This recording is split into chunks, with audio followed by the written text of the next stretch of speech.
I looked out of the window last night,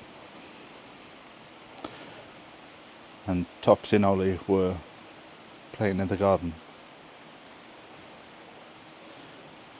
I said to them, 10 more minutes, and then it's time to come in for bed.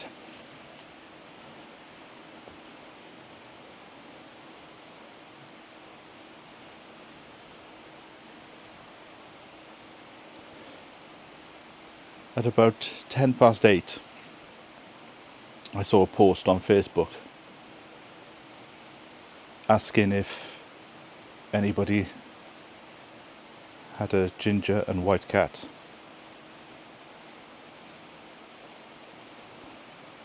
Because one had been found.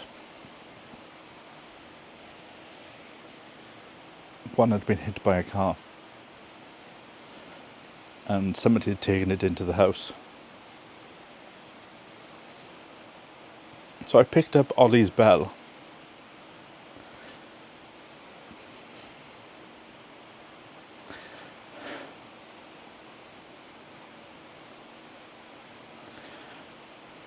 And when you ring the bell, he would come in about 20 seconds. He'd pop his head up from one of the neighbours' garden, and then would just run over and run across the roof and be in the house.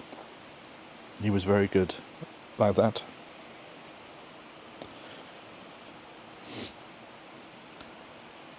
So when I was ringing the bell and he wasn't coming,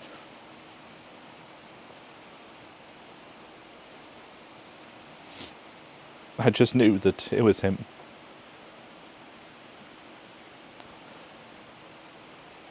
So I went to the house and they'd put him into a box and put a towel around him.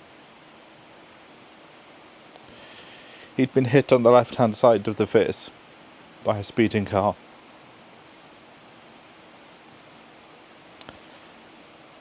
And you could just tell. It was instant.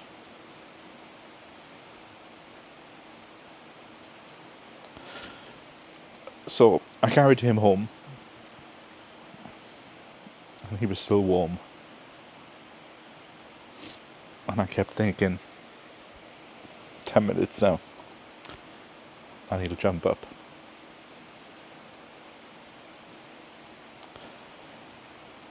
I stayed with him all last night.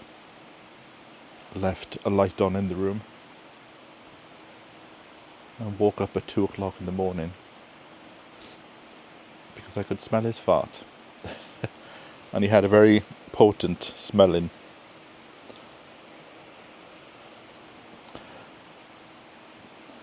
So I got the torch and just checked one more time.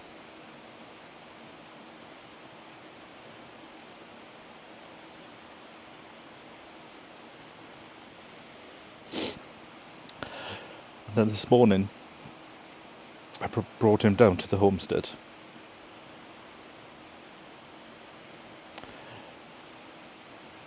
There was a crocosmia in the garden that he liked to sit by. Maybe it's because of the orange. I've only just thought about that. So when I brought him down this morning, I knew there was only one place for him to go, and that's here. So I've buried him underneath the crocosmia, and these are the stones that came out when I dug the hole. I dug down to about 3.5 foot. And when I took him out of the box and placed him on his favourite pyjamas in the hole, he was all snuggled up. So I folded the pyjamas on top of him, and in between his paws give him his favourite carrot toy.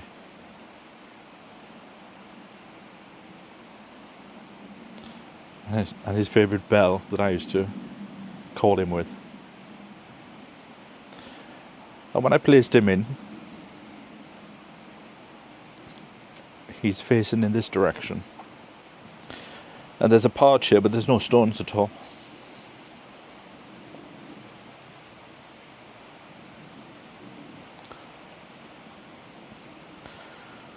So I know that his head is there, facing the bench.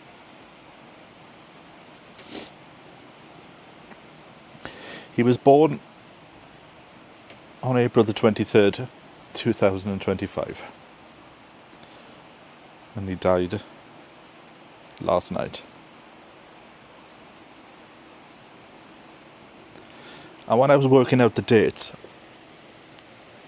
I couldn't believe it. It was only 5 months. It felt like 10.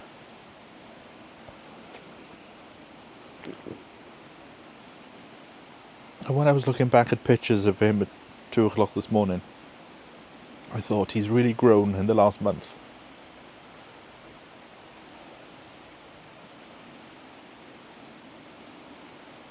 And he was due to come down here today. Now that the shed is got shelves and things and it's tidied up, I thought, right, safe enough to bring him down now. But he liked his time when he was down here. He loved it. So I thought this was the best place for him. Underneath a Cocosmia.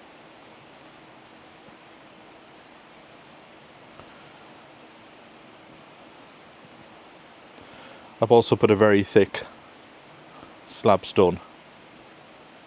I put him into the hole, covered him with some new compost,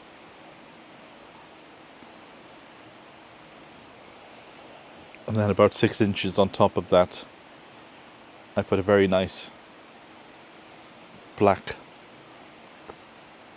slab stone that I'd found the other month, which was actually under this bench. It was keeping this bench level, so I've put that there, and then another foot and a half of compost on top of the slab stone, so that the flower can grow on top.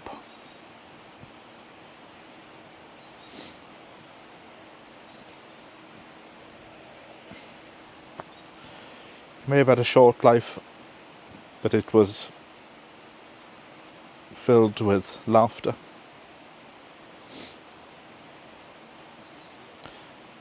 And when I woke up this morning,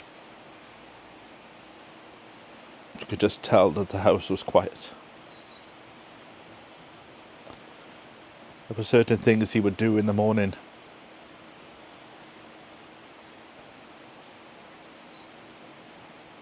and it felt strange for him not to be there today.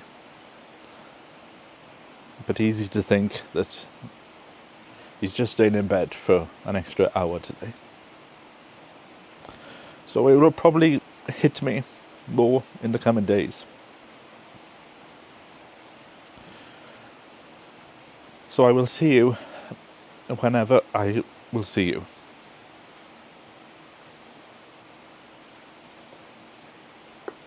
Here's to Olly.